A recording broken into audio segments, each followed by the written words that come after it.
जिसको मध्यकालीन भारत का इतिहास समझना हो तो उसे दो चीजें देखनी चाहिए, एक आगरा और एक दिल्ली।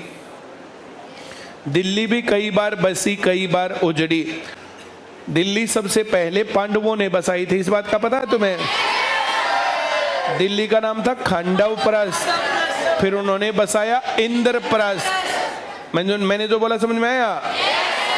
तो दिल्ली में एक जगह है जहां पर इंद्रप्रस्थ बसाई गई थी, इंद्रप्रस्थ। इंद्रप्रस्थ दूसरे नंबर पर फिर हम बात करें तो इंद्रप्रस्थ के बाद फिर ये जो पांडवों का मामला खत्म हो गया था, ये वापस अपनी राजधानी को हस्तिनापुर उठा ले गए थे। कुरुक्षेत्र की लड़ाई के बाद ये दोनों पिटेंगे। अब क्या करें दोनों? एक नंबर का पेपर में सवाल आएगा जो मैं बोल रहा हूं। अब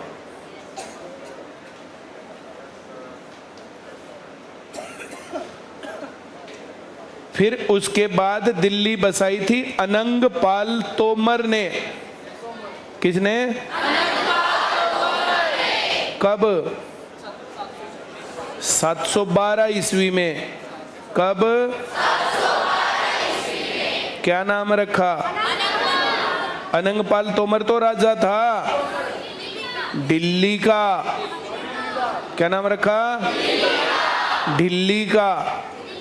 दिल्ली का नाम रखे और अनंगपाल तोमर ने दिल्ली को राजधानी बनाया।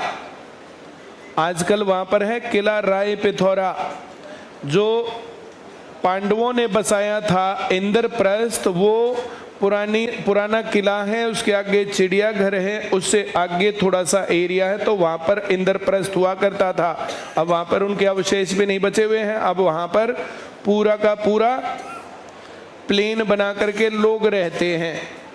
उस पुराने किले को पांडवों का किला भी बोलते हैं।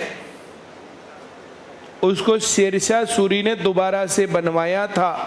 उसमें 2-3 फिल्मों के गाने भी हैं। अब जो आदमी वहां जाकर के देखाएगा तो उनको ये बातें पता चलेंगी कि इंद्रप्रस्थ था, पांडवों ने बसाया था। ऐसा ऐतिहासिक जगहों पर जो घूमते हैं तो उनका दिमाग खुलता है। मैंने जो बोला समझ में आया?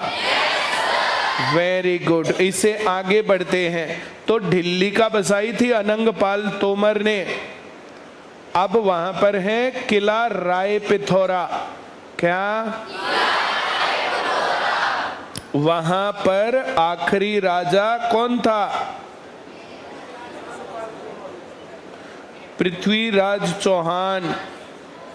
और जयचंद की लड़ाइयां हुई थी। तराइन की पहली लड़ाई मोहम्मद गोरी के साथ पृथ्वीराज चौहान जीता। तराइन की दूसरी लड़ाई 1192, 91 में पहली, 92 में दूसरी। किसकी लड़ाई हुई? उसी पृथ्वीराज चौहान की और मोहम्मद गोरी की। पहली में मोहम्मद गोरी हार गया, इसने छोड़ दिया, जा माफ किया। और फिर दूसरे में मोहम्मद गोरी ने कर दिया काम। मैं जो कह रहा हूं समझ में आ रहा है? उसके बाद चंदावर की लड़ाई हुई। किसकी? चंदावर की। जयचंद भी चौहान था और ये भी चौहान था। पहली लड़ाई में, तराइन की पहली लड़ाई में मोहम्मद गोरी के हारने के बाद जयचंद ने बुला बुला जाने कि जग हार के उल्टा, बेवकूफ है तू। पृथ्वीराज चौहान को तो हराना बड़ा आसान काम था। गायें अपने आगे खड़ी करो और पीछे से तीर मारो, वो गाय पर तीर ही नहीं चलाएगा। मैं जो कह रहा हूं समझ में आ रहा है? तो गायें दे दी उसने, जयचंद ने उनको। और थोड़े से लड़ने वाले लोग गायों के पीछे खड़े होकर के वहां से तीर मारते गए और उसको वहां पर मार गिराया। ये लड़ाई हुई थी तराइन की दूसरी लड़ाई। तराइन की पहली लड़ाई में मोहम्मद गोरी आदमियों को लाया, लाके थोड़े से आदमी थे, सारे पकड़ लिए, पकड़ के बढ़िया पीटे। फिर मोहम्मद गोरी को भी पीटा। जैसे ही डंडा लगे, डंडा लगता है जी माफ कर दो जी। इतनी तो लड़ाई थी, तो माफ कर दिया, भाग गया। तो फिर भी बहुत ज्यादा जो इतने सेना हुए ना, ये सब नहीं होता था। ऐसे नहीं करना। कुत्तों ने चाट रखा, पैदा होते ही चाट लिया था। ऐसे नहीं करना। तो जयचंद ने उसकी मदद करी। फिर पृथ्वीराज चौहान हार गया तो जयचंद गया उसके पास, हाँ हाँ मैंने तेरे को जितवा दिया, राजा बनवा दिया। बोला चुपचाप अपने राज को बीच में मिला दे। बोला ना ना तो लड़ाई कर। मैं जो कह रहा हूं समझ में आ रहा है? पृथ्वीराज चौहान की सेना बड़ी थी, पृथ्वीराज चौहान के पास संसाधन ज्यादा थे। और फिर चंदावर की लड़ाई हुई, चंदावर की लड़ाई में जयचंद को भी हरा दिया। मैं जो कह रहा हूं समझ में आ रहा है? जयचंद ने अपनी आपसी दुश्मनी मिटाने के लिए बाहर के आदमी को ताकत दे दी और फिर अपने आप भी मारा गया। इसके बाद मोहम्मद गोरी यहां से चला गया और कुतुबुद्दीन ऐबक को अपने साथ लाया हुआ था, वो उसका गुलाम था तो यहां छोड़ गया। तो फिर जो किला राय पिथौरा था उसको छोड़ करके जहां कुतुब मीनार है वहां तीसरी बार दिल्ली बसी। पहली बार दिल्ली कब बसी थी? पांडवों ने बसाई थी, खांडव प्रस्थ को इंद्रप्रस्थ बनाया। दूसरी बार दिल्ली कब बसी? अनंगपाल तोमर ने 712 ईस्वी में बसाया। किसको नहीं आ रहा समझ में? और फिर उसके बाद वहां पर इन्हीं का वंश था, तोमरों का। ये चौहान थे, चौहानों का राज चला था। आखिरी शासक पृथ्वीराज चौहान, तृतीय नाम है उसका। वो तराइन की लड़ाइयों में हार गया, पहले में जीता दूसरे में हार गया, फाइनली तो हार ही गया। तो इसके बाद कुतुबुद्दीन ऐबक ने दिल्ली बसाई। अब उसका नाम क्या रखा? दिल्ली। क्या नाम रखा? पहले का क्या नाम था उसका? दिल्ली का। राय पिथौरा से थोड़ी सी दूरी पर ही है कुतुब मीनार, तो वहां उसने अपना शासन चलाया। कुतुबुद्दीन ऐबक ने कुतुब मीनार का निर्माण शुरू करवाया, अपने नाम पर नहीं। उनका एक संत था कुतुबुद्दीन बख्तियार काकी। कौन? कुतुबुद्दीन बख्तियार काकी। तो कुतुब मीनार कुतुबुद्दीन ऐबक के नाम पर नहीं है, काकी के नाम पर है। किसके नाम पर है? बात समझ में आ रही है? तो अभी वे चीजें वहां जाके देखाएं तो देखने से अच्छा एहसास होता है। पहली मंजिल बनाई तभी तक लुढ़क गया। तो फिर उसका गुलाम था इल्तुतमिश। कौन था? इल्तुतमिश दिल्ली सल्तनत का वास्तविक संस्थापक था। कुतुबुद्दीन ऐबक ने तो जितने में कुतुब मीनार का प्रांगण है ना, इतना ही राजा था, बस वो इससे बाहर नहीं था। इससे बाहर जाते इसको पकड़ के पीटते थे। ऐसे नहीं, बात थोड़ी सत्य घटनाओं पर आधारित कथा हो। जैसे ही बाहर जाता वैसे इसको पकड़ के तो कोई उसकी गोभी गोद देता, वो अच्छा पिट के फिर वापस घुस जाता। तो अंदर अंदर का राजा था, वो बाहर नहीं निकला। तो उसको दिल्ली सल्तनत का संस्थापक तो बोलते हैं, पर वास्तविक संस्थापक नहीं था। मैंने तो कहा समझ में आया? ऐसे फिर कुतुबुद्दीन ऐबक ने वहां दिल्ली बसाई। इल्तुतमिश वास्तविक संस्थापक बना। उसके बाद गख, तसलम, गुलाम वंश, खिलजी वंश, तुगलक वंश, सैयद वंश, लोधी वंश। लोधी वंश दिल्ली का आखिरी वंश था। मैंने जो कहा समझ में आया? जो लोधियों में थे ना, तो पहला आदमी कौन था? बहलोल लोधी। दूसरा कौन था? सिकंदर लोधी। और तीसरा कौन था? इब्राहिम लोधी। मैंने जो नाम कहा समझ में आया? तो जो सिकंदर लोधी था वो दिल्ली से राजधानी पहले गया, आगरा जगह देखी।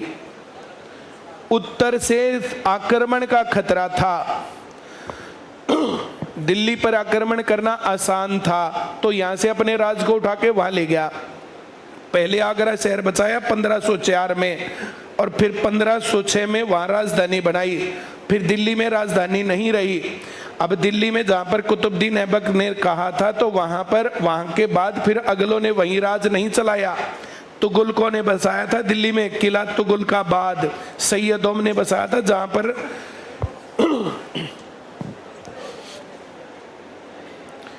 इस प्रकार से दिल्ली अलग अलग टाइम पर बसी और उजड़ी, बसी और उजड़ी। मोहम्मद बिन तुगलक दिल्ली से राजधानी को दौलताबाद ले गया, फिर वहां से उल्टी उठा लाया। तो ये कहानी है भारत के इतिहास की, ये दिल्ली की कहानी। तो ये दिल्ली की कहानी थोड़ा सा देख करके, वहां जा करके उनको घूम करके देख के आए, तो फिर ये हमें रटना नहीं पड़ता। और वरना फिर सारी चीजों को रटते रहो, रटने से तो तुम भूलोगे ही भूलोगे। तो ये कंप्रीहेंशन चाहिए ही चाहिए। तो तुम लोगों को इस प्रकार से दिल्ली और आगरा दोनों चीजें देखनी चाहिए।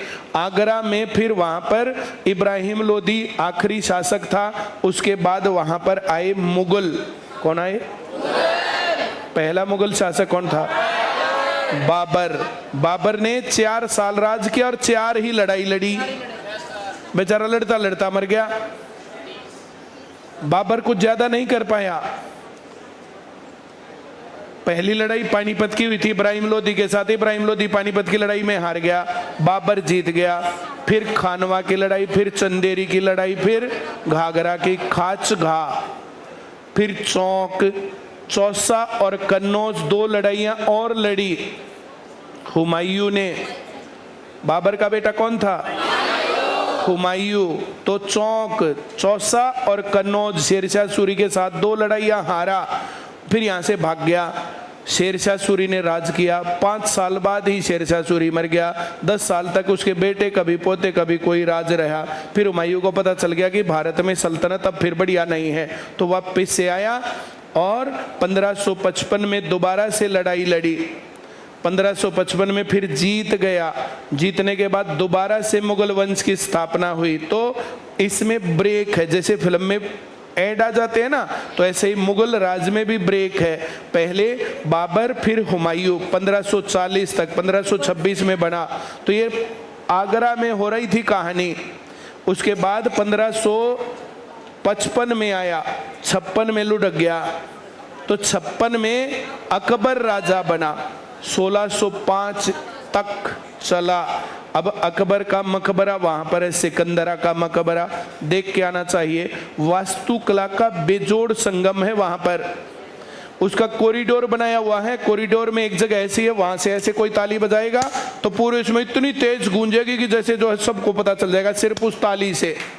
और वहां पर एक कॉर्नर में, जैसे यहाँ ताली जो पीछे सुनाई भी नहीं दे रही, वहां ताली ऐसे बजाओगे तो ऐसे गूंजेगी ताली। मैं जो कह रहा हूं समझ में आ रहा है? तो उसने सिक्योरिटी के हिसाब से, ये देखो, किसी ने 1 रुपया पकड़ा दिया था पड़ोसी ने।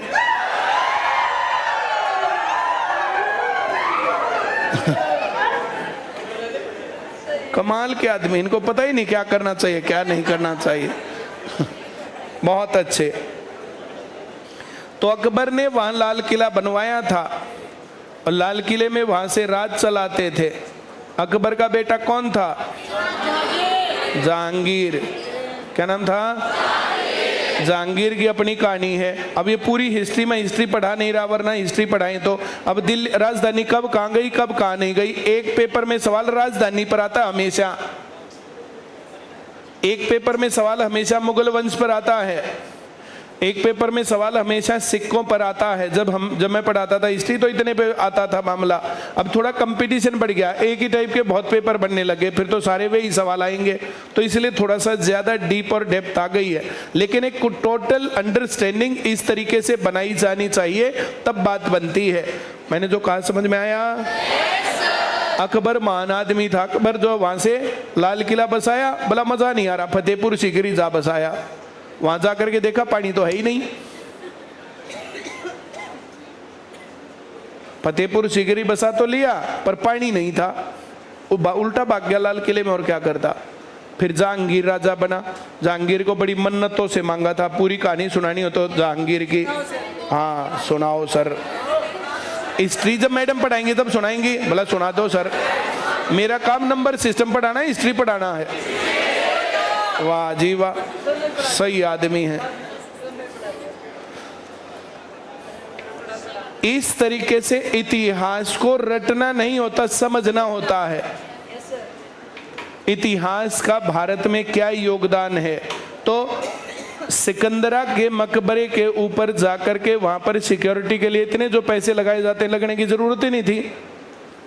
मकबरे के ऊपर इतनी सिक्योरिटी की क्या जरूरत थी?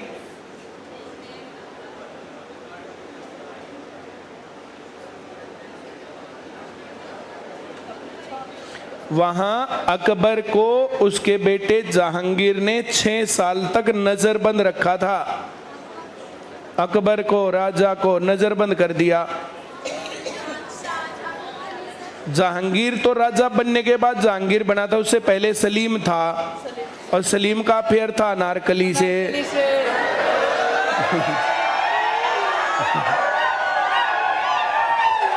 और देखो कुत्तों की तरह करेंगे, अफेयर चलने में कुत्तों की तरह रोने की क्या जरूरत है।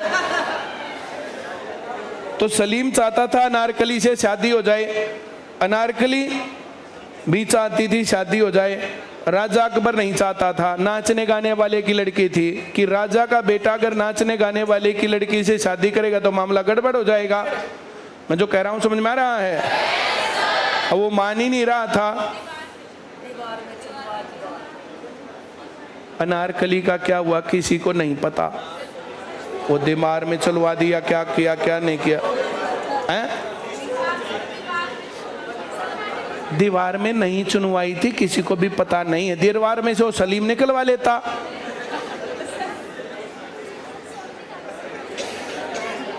वो कहां गई किसी को नहीं पता, तो सलीम ढूंढता रहा। ऐसे मत करो, ऐसे वो ढूंढता रहा, मिली नहीं।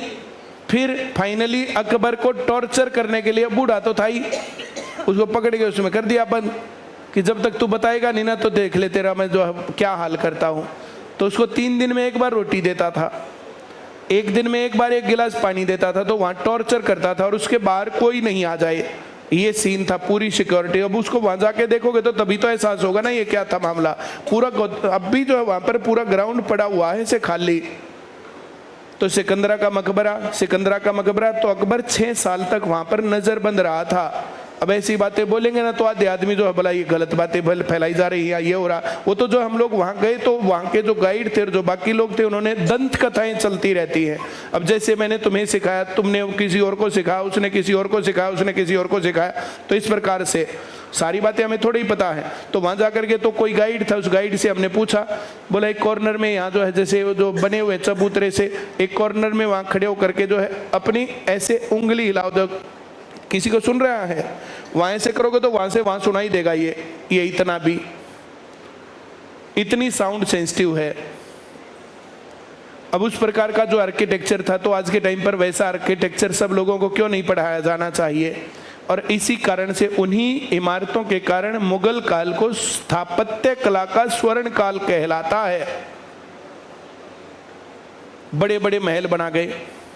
औरंगजेब बड़ा दुखी था, हमारे बुढ़िया ने कोई काम नहीं बना, कोई लाल किला बना हुआ, कोई ताजमहल बना हुआ, कोई सिकंदरा का मकबरा बना हुआ, कोई दिल्ली का लाल किला बना हुआ है, हाँ या ना।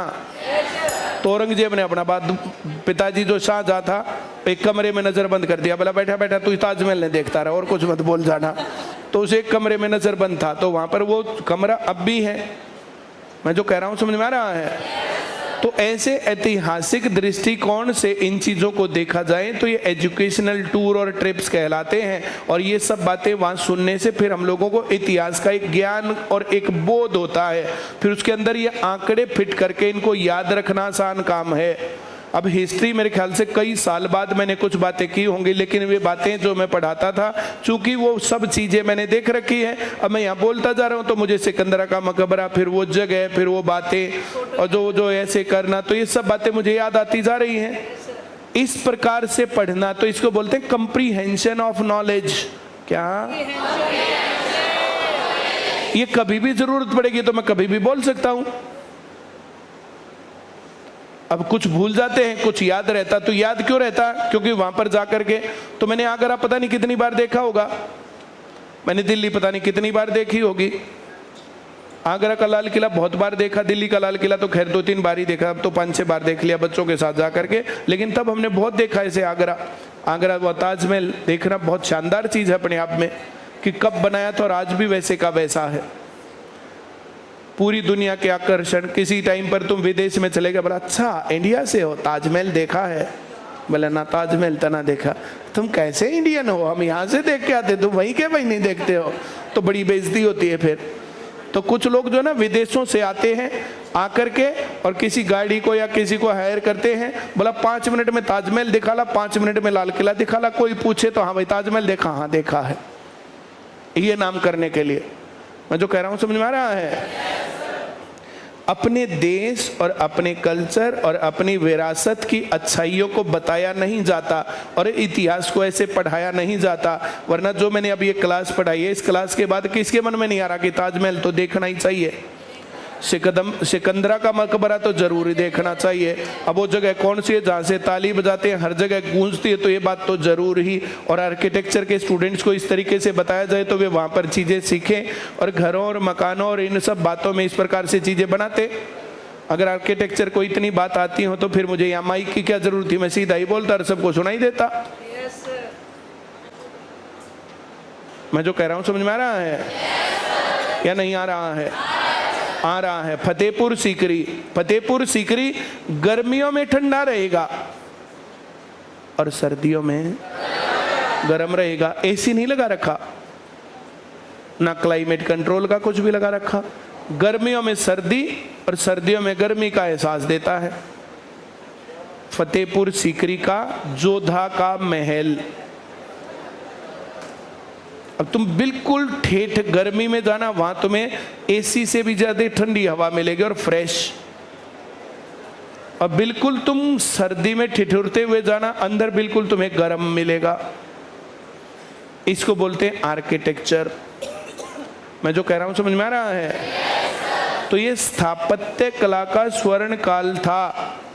फिर औरंगजेब ने कुछ नहीं बनवाया। अब ये छोटी छोटी बातें हैं, उनके अंदर छोटे छोटे आंकड़े फंसाना। औरंगजेब ने ना अपने बच्चे पढ़ाए, ना आगे और कुछ किया, और जो भी बोलता उसी को लपेट देता।